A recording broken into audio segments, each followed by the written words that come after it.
Comment je n'ai pas appris ça plus tôt? Un truc génial avec du pain que tout le monde devrait connaître. Pour la recette d'aujourd'hui, je vais mettre 6 œufs dans une casserole et je vais la remplir d'eau chaude pour laisser cuire pendant 15 minutes. Après ce temps, je vais retirer les œufs de la casserole.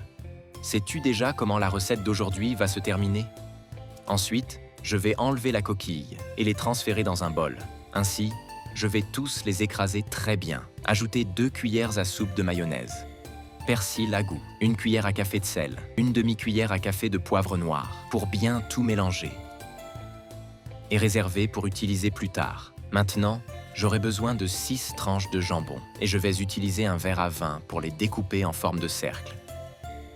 Ensuite, les amis, je vais faire la même chose avec 6 tranches de cheddar. Cette recette est très rapide et facile à faire. Même sans expérience en cuisine, il est impossible d'avoir des difficultés en la préparant. Je suis sûr que tu vas adorer la faire. Après ça, je vais faire la même chose avec 6 tranches de pain.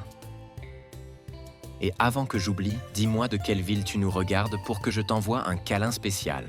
Le câlin d'aujourd'hui va pour Théo Giraud, de Occitanie. Je suis heureux que tu apprécies nos recettes. Après ça, je vais prendre les tranches et je vais bien les aplatir avec un rouleau à pâtisserie. Je suis sûr que tu vas adorer préparer cette recette chez toi. Maintenant, je vais mettre une tranche de cheddar, 1 cuillère à soupe du mélange préparé plus tôt, en l'étalant très bien.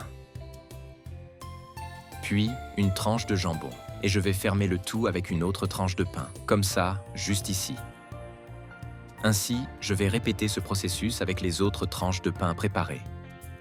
Maintenant, je vais commencer l'étape de panure en enrobant très bien toutes ces portions de la recette. D'abord, je vais enrober avec un mélange d'œufs battus, jusqu'à bien couvrir toutes les faces. Ensuite, je vais passer la recette dans la chapelure, jusqu'à enrober tous les morceaux.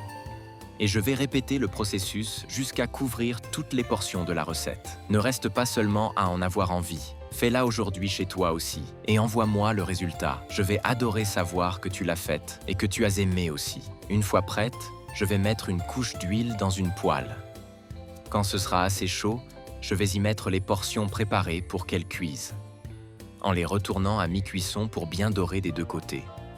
Ainsi, je vais les retirer de la poêle quand les deux côtés seront prêts. Cette recette est incroyable. Le résultat va te surprendre. J'adore préparer cette recette pour la manger le vendredi soir en regardant un film avec ma famille. Ils mangent toujours tout tellement c'est délicieux.